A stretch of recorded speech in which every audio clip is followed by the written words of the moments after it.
ऊपर वाला फ्लोर। हाँ ये भी सही है। शादी का अभी तो कोई आइडिया प्लान कोई प्लान नहीं, कोई लड़की पसंद आई हो जिंदगी नहीं। शरीफ सादा इंसान है। जी मैं नहीं मानता। छोटा ही सोचा, जदों भी सोचा पाकिस्तानी फास्ट फूड ही खोल। पूछी वो कौन सी ऐसी चीज है जिसमें जितनी ज्यादा चीज हो लेकिन वो उतना ही खाली होता है। ये फंस गया सी है। अस्सलाम वालेकुम नाजरीन, आप देख रहे हैं हंसो पाकिस्तान। मैं हूँ आपकी मेजबान ईशा खान। अस्सलाम वालेकुम। वालेकुम अस्सलाम। क्या हाल चाल? अल्हम्दुलिल्लाह, आप बताएं। मैं भी बिल्कुल ठीक हूँ। क्या नाम है, क्या करते हैं सर? मैं नुमान हूँ और जॉब कर रहा हूँ कौन सी जॉब कर रहे अकाउंट्स में। हैं? कहाँ पे अकाउंट? मैं गुलबर्ग गुलबर्ग में एज इन प्राइवेट कंपनी है अकाउंटेंट है? Private company. क्या बात है सर। सर आप लगते नहीं है इतने बड़े, मुझे छोटे ही लग रहे नहीं नहीं, हैं। स्टडी कंप्लीट हुए कितना अर्सा हो गया? 2 साल हो गए।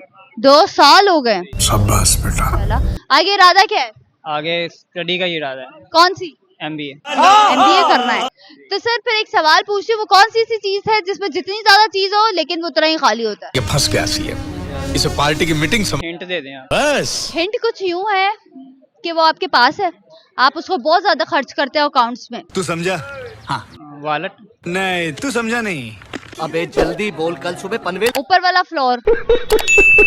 हाँ ये भी सही है। ये बताइएगा शादी वगैरह का क्या प्लान? कुछ भी। शादी का अभी तो कोई आइडिया प्लान कोई प्लान नहीं, कोई लड़की पसंद आई हो जिंदगी नहीं। कोई भी नहीं, शरीफ सादा इंसान है। जी मैं नहीं मानता। आगे फ्यूचर के क्या गोल्स हैं? एमबीए करके कहाँ स्टैंड करना है? अभी MBA करके अपना बिजनेस स्टार्ट करना है। कौन सा? अभी कोई भी मतलब फास्ट फूड वगैरह का, इस चीज़ का छोटा ही सोचा, जदों भी सोचा पाकिस्तानी फास्ट फूड ही खोलना है। नहीं। फिलहाल स्टार्टअप छोटे से लेंगे ना, फिर क्या बात है सर, क्या बात इसके है सर। अलावा साथ जॉब कंटिन्यू करेंगे। जॉब कंटिन्यू रखेंगे, एक साइड बिजनेस करना चाह रहे हैं, इनका इरादा साइड बिजनेस का है। Okay, thank you so much for your time sir, thank you.